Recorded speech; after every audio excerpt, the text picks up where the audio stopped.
పోయిన సంవత్సరం అది ఆల్రెడీ ఒకసారి డిమాలిష్ అయింది. డిమాలిష్ అయిన తర్వాత అంటే వాళ్ళు ఫస్ట్ ఫ్లోర్ దాకా కడితే డిమాలిష్ చేశారు. మళ్ళా కట్టడం మొదలెడితే కనుక దానికి స్లాబ్స్కి హోల్స్ పెట్టారు.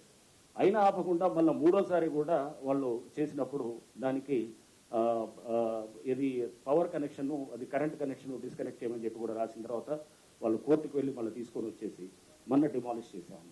దాంట్లో ఎటువంటి హాస్పిటల్ ఏమీ లేదు. ముందు రోజు మేము వెళ్ళి చేసినప్పుడు అక్కడ హాస్పిటల్ లేదు, ఏం లేదు. అవన్నీ కూడా వీడియో రికార్డు కూడా చేయటం జరిగింది. అక్కడ బయటికి అది దాన్ని ఒక హాస్పిటల్లో దాంట్లో పేషెంట్స్ ఉన్నారనే విధంగా దాన్ని బయటికి ప్రొజెక్ట్ చేస్తూ దాని వెనకాల మీ అందరూ కూడా మీరు చూడాల్సింది ఏంటంటే ఇవన్నీ చేసేది మామూలు వాడు చేయడు. సామాన్య మధ్యతరగతి వాడు, ఒక పేదవాడు ఎవడు కూడా ఇట్లాంటివి చేయడు. ఇది చేసేది అక్కడ వెనకాల ఉండేవాడు బలవంతుడే అక్కడ చేయగలుగుతాడు అన్నమాట. అది చేసి అతను ఏదైనా కానీ నేను మేనేజ్ చేసుకోగలుగుతాను, అన్ని వ్యవస్థలు నా చేతిలో ఉన్నాయన్నట్టు ఒక ధైర్యం ధీమాతుడు చేస్తుంటే అక్కడ అధికారులంతా కూడా దానికి ఆ బిల్డింగ్ని డిమాలిష్ చేయడానికి చేసిన